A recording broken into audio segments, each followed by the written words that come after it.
Imagine this: a rainy day, a leaking ceiling, and a chill handyman who turns a soggy mess into something you can't stop smiling about. Then, bam! A light bulb explodes, the power cuts out, and a knock at the door flips everything upside down. Who's there? What's next?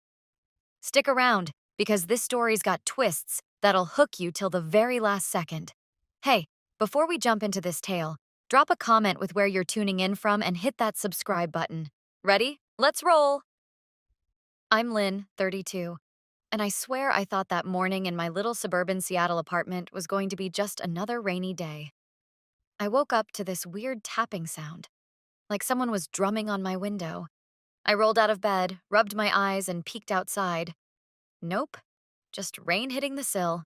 Typical Washington weather. I shuffled into the kitchen, barefoot, dreaming of coffee, when my feet hit something cold and wet. I froze. Water was pooling on the floor, and when I looked up, I saw it. The ceiling was leaking. Big, fat drops were plopping right onto my favorite wooden table, the one my granddad made years ago. My heart sank. That table's not just furniture. It's a piece of home. I grabbed a towel, threw it on the floor, and stood there, hands on my hips, staring at the mess. The rain outside wasn't letting up, and neither was this drip. I couldn't ignore it. Every splash felt like a tiny jab at my sanity. So I snatched my phone off the counter and started scrolling for a fix. That's when I found Ethan, a 27-year-old handyman with a bunch of 5-star reviews. Local, reliable, friendly, they said.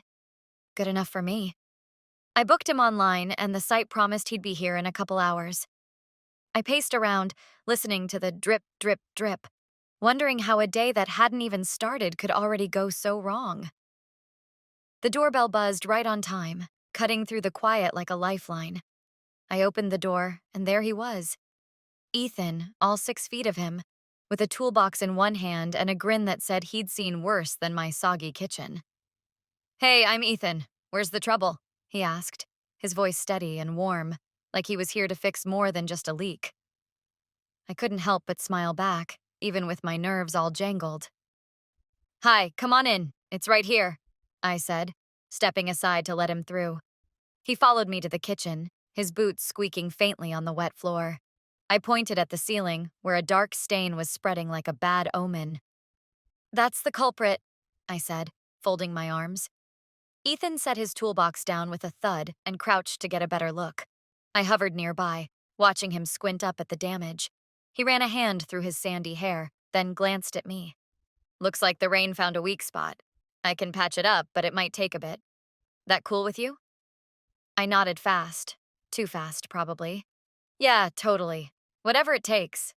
He pulled out a flashlight and started poking around, all focused and calm, while I stood there feeling useless. I'm not handy at all. Back in Oregon, where I moved from a few months ago, my dad was the fix-it guy. Me? I'm more of a call someone type. While Ethan worked, I decided to make myself useful and fired up the coffee maker. The smell started filling the room, cutting through the damp mustiness. I kept stealing glances at him, how he moved like he'd done this 1,000 times, how he didn't flinch when a drop splashed his shoulder. It hit me then. There's something kind of cool about people who know what they're doing. I don't usually notice stuff like that, but with the rain tapping outside and the house so quiet, every little thing stood out. Want some coffee? I called over, setting a mug on the counter. He looked up, surprised, then grinned. That'd be awesome, thanks. I poured him a cup and slid it over. So you do this all the time? Fix random people's disasters? I asked, leaning against the counter. He took a sip, then shrugged. Pretty much. Been at it a few years now. Started as a favor for a buddy, and it just stuck. His tone was easy, like we were old friends catching up. I nodded, sipping my own coffee. Well, you're saving my sanity today, so thanks for that. He chuckled, a low, warm sound that made the room feel less empty. Happy to help. This one's not too bad. Seen ceilings that looked like Swiss cheese. We kept chatting while he worked, and I started to relax. Maybe it was the coffee, or maybe it was Ethan's vibe. Steady, no nonsense, but not cold. I told him how I'd moved to Seattle for a fresh start after years in sunny Oregon, and he nodded like he got it. Rain takes some getting used to, he said, tightening something with a wrench. But it grows on you, I laughed. If you say so. Right now, it's just growing through my ceiling. He smirked, and for a second, I forgot about the mess.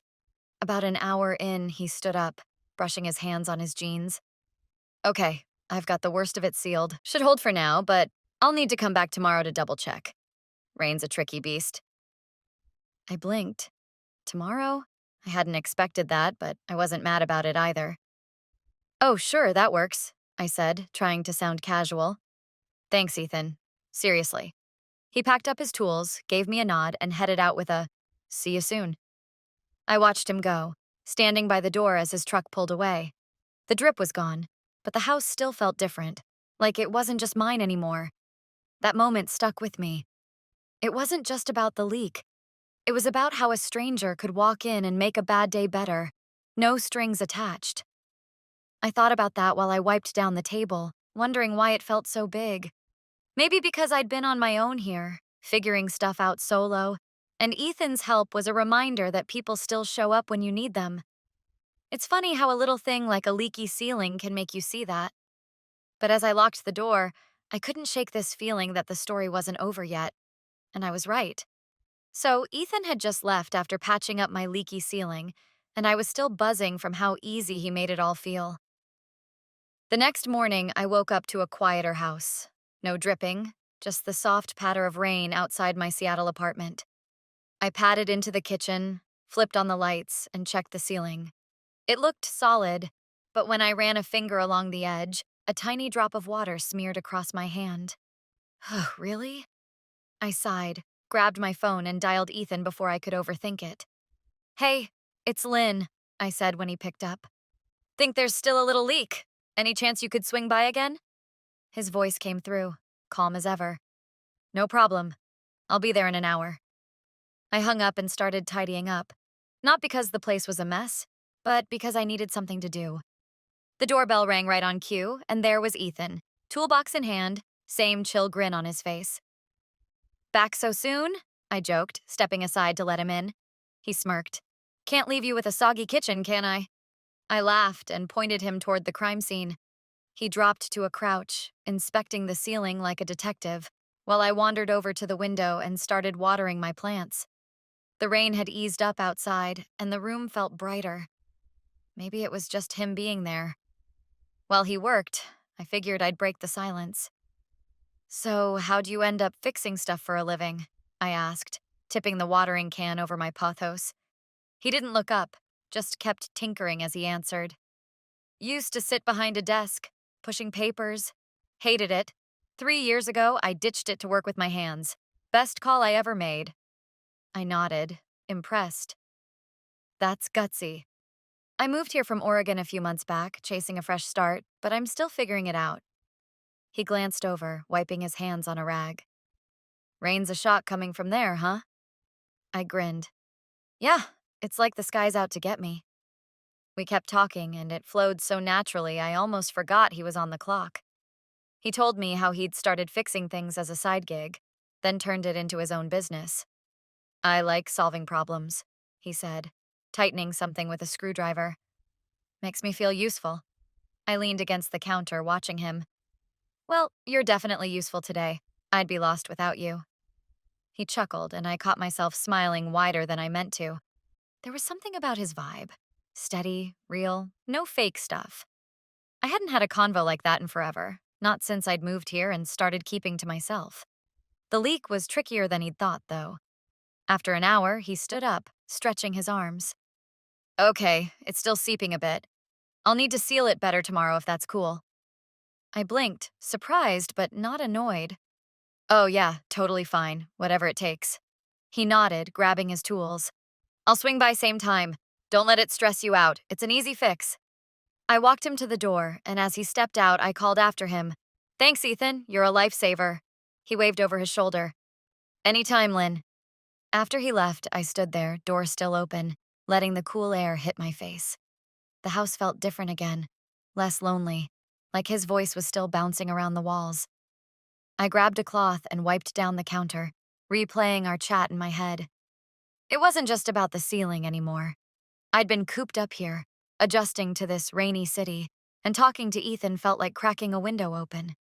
Simple, sure, but it made me think, maybe I'd been missing out on little moments like that.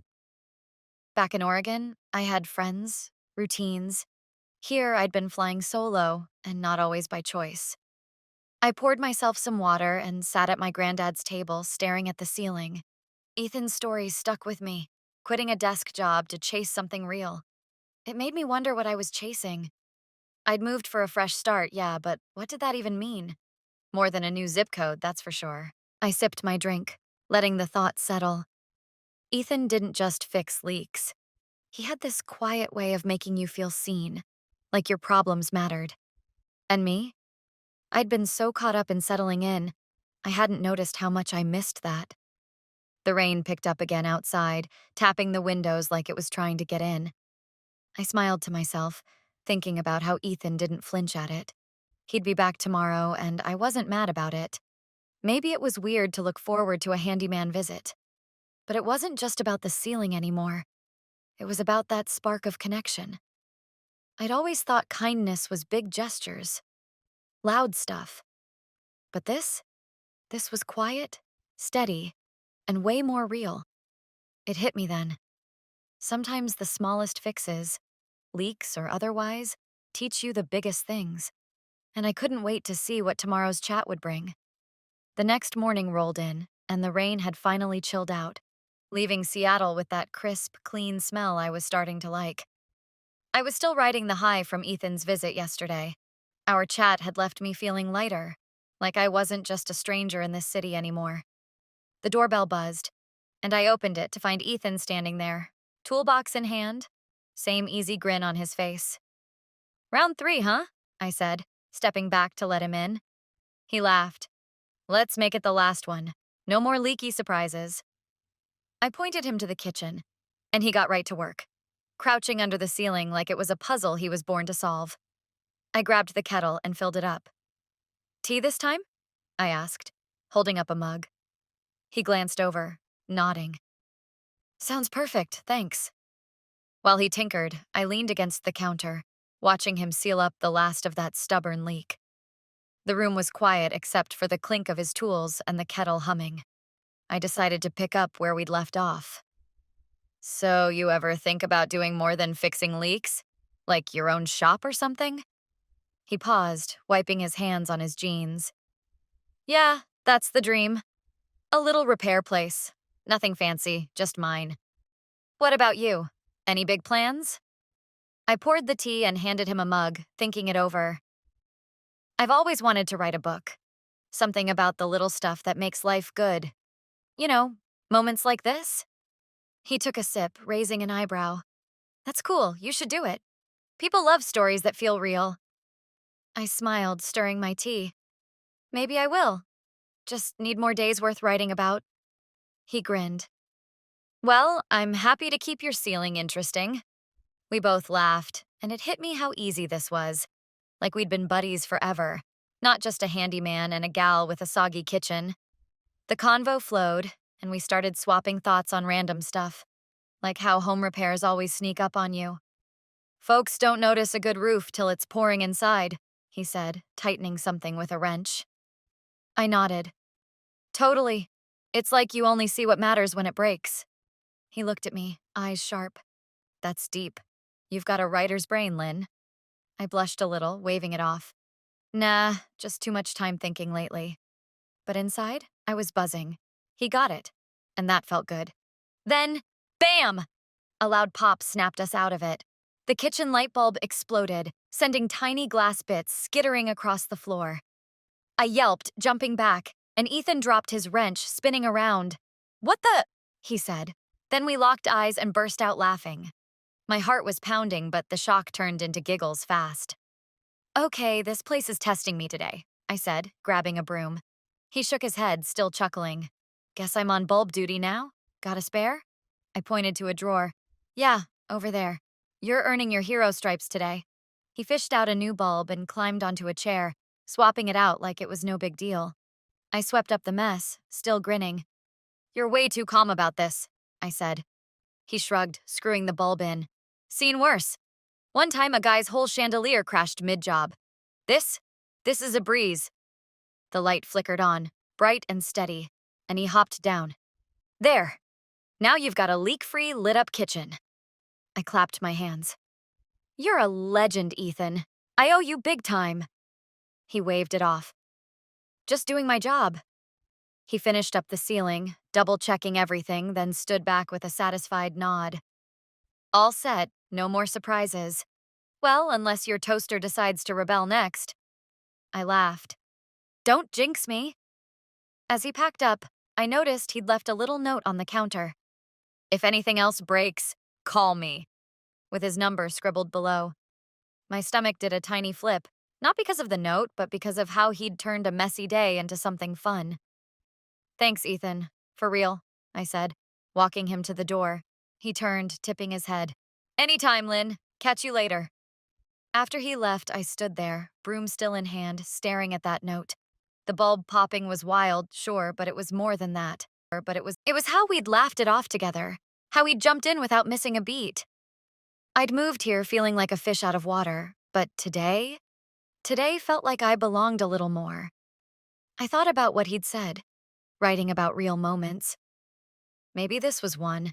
A handyman, a busted bulb, and a chat that made me see I didn't have to figure it all out alone.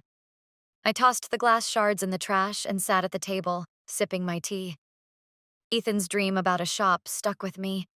He was chasing something solid, something his. Me?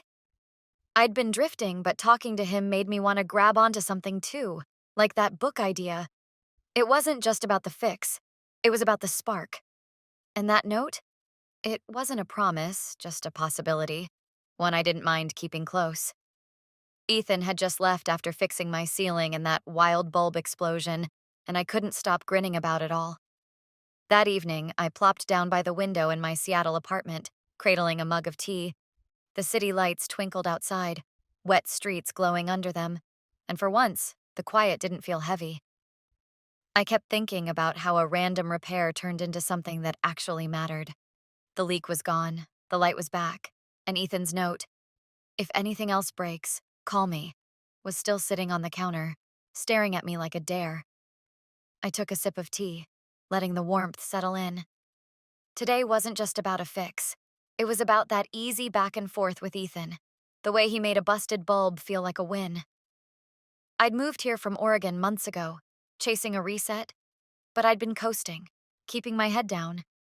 Now I was replaying our chats, his dream of a repair shop, my half-baked idea of writing a book.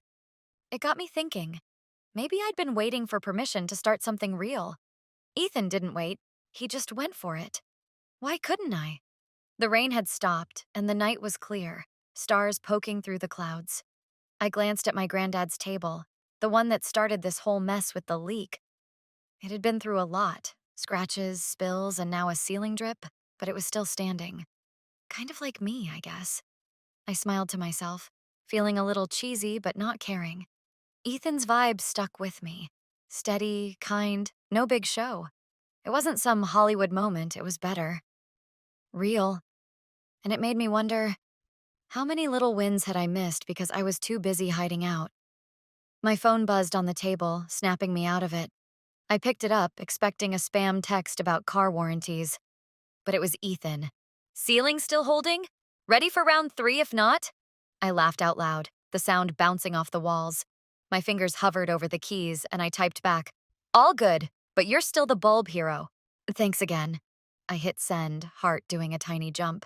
It wasn't flirty or anything, just friendly, but it felt like a step. Like I wasn't just the new girl with a leaky roof anymore. I set the phone down and leaned back, staring out at the city. That text wasn't the point. It was what it meant. I'd been solo here, figuring out this rainy town, and Ethan's check-in was a reminder I didn't have to be. Back in Oregon, I had people, friends, family, but here, I'd built a wall without even noticing. Today cracked it open. I thought about his shop dream again, how he'd turned a skill into something his own. Me? I'd been sitting on this book idea forever, scribbling notes but never starting. Maybe it was time to stop waiting for the perfect moment and just write. The tea was cooling off, but I didn't mind. I kept picturing Ethan's grin, the way he'd jumped in when the bulb popped. It wasn't about him fixing stuff. It was about how he showed up. Reliable, sure, but more than that, present. I'd forgotten what that felt like, and now I couldn't unfeel it. I grabbed a notebook from the shelf, flipped it open, and jotted down a line. Sometimes a leak's just a leak, but sometimes it's a wake-up call.